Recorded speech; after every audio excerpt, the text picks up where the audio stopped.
Kimki bomdod namozidan keyin oyog'ini bukib o'tirganicha gapirmasdan turun quyidagilarni aytsa deydilar.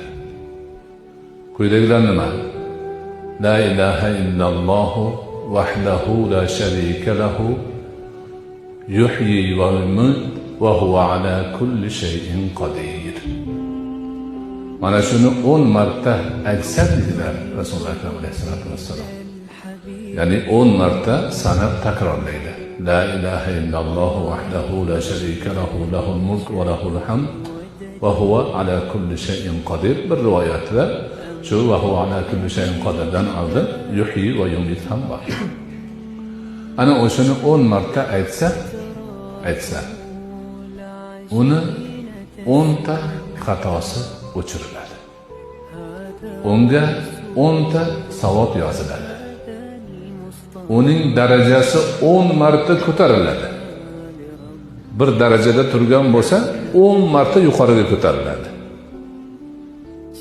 Va o'sha aytgani uning uchun kun bo'yi himoya bo'lib xizmat qiladi. Unga hech narsa o'tmaydi. Allohning himoyasida bo'ladi. Kun bo'yi.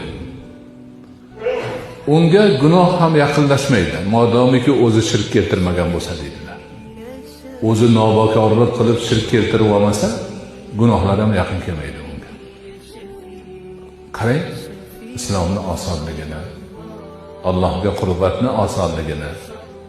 Faqat o'shani aytganda nima qiladi? Ishongan holida.